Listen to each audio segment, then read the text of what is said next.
Have you ever heard a sound that just feels wrong? Not loud, not sudden, just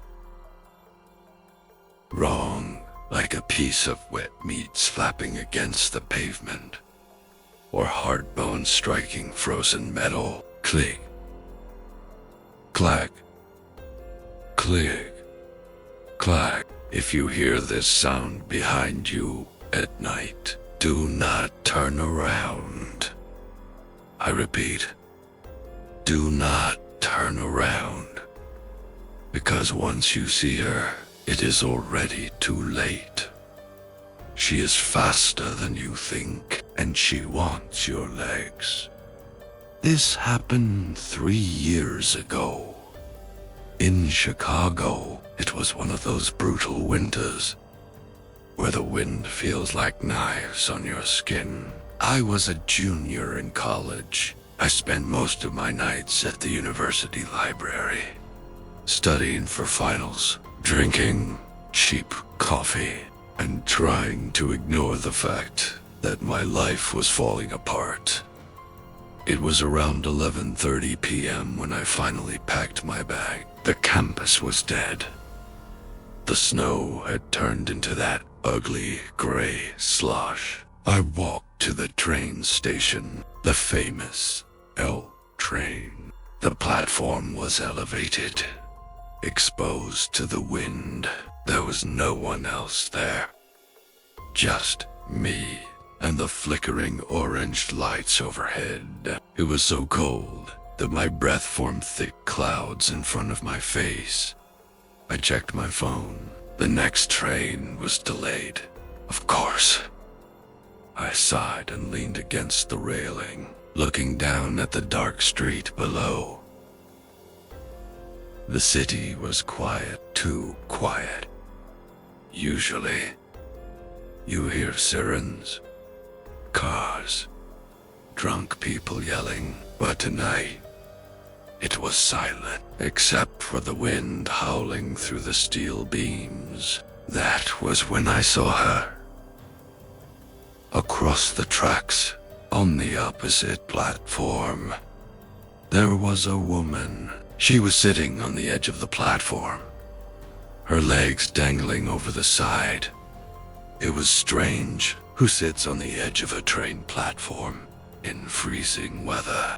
I squinted my eyes to get a better look. She was wearing a light pink coat, way too thin for this weather. Her hair was long and black, covering most of her face, but I could see she was pale, like porcelain doll pale. I thought maybe she was drunk, or maybe she was thinking of jumping.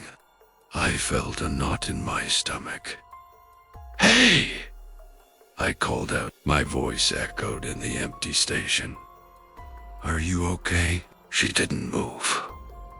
She didn't react. But then, slowly, she turned her head.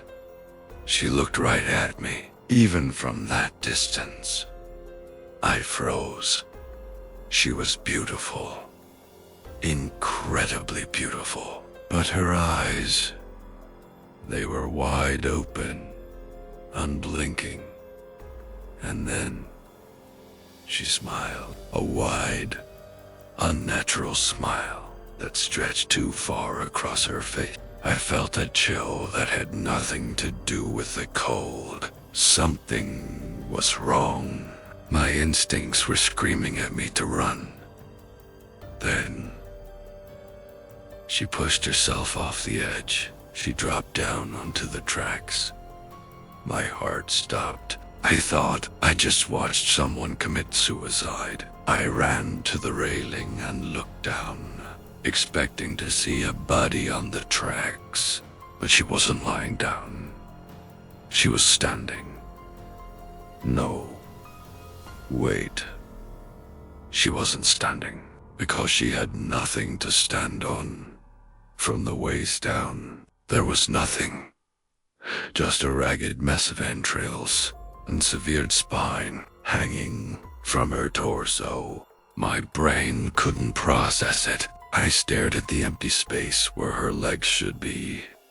She looked up at me from the tracks. That smile was still on her face. And then she moved. She planted her elbows on the frozen railway ties, and she lunged herself forward. Click. Clack. She hit the ground, using only her elbows and hands. She was moving up the support beams toward my platform. Fast. Inhumanly fast. Click. Clack. Clack. Clack. Clack. I screamed. I turned around and ran. I scrambled toward the stairs, my boots slipping on the icy concrete behind me. I heard the sound getting louder. Click, clack, click, clack. Wait for me, a voice shrieked. It sounded like a little girl, but distorted, like it was coming through a broken radio. I need those. I practically threw myself down the stairs, taking them 3 at a time. I burst through the turnstiles, ignoring the pain in my knees. I ran out onto the street. The street was empty. I ran down the middle of the road, praying for a taxi, a police car, anything. But there was nothing. Just the snow, and the darkness, and the sound. Click, clack. Clack. She was right behind me. I could hear her fingernails scraping the asphalt. I could hear her wet breath. I didn't look back. I knew if I looked back, she would catch me. I sprinted toward my apartment building. It was 2 blocks away. It felt like 2 miles. My lungs were burning. My legs felt like lead. I fumbled for my keys as I reached the front door of my building. My hands were shaking so bad I dropped them in the snow. No. No. No. I whispered. Click, clack. The sound was close, maybe 10 feet away. I grabbed the key, shoved them into the lock, turned it. I threw myself inside and slammed the heavy metal door shut. I locked the deadbolt. I backed away into the dark lobby, gasping for air. I stood there for 10 minutes, just listening. Nothing. I thought I was safe. I thought I had escaped. I walked to the elevator, pressed the button. The doors opened with a ding. I stepped inside.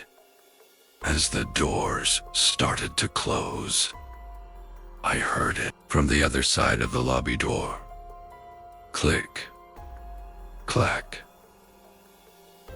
and then a voice right next to my ear.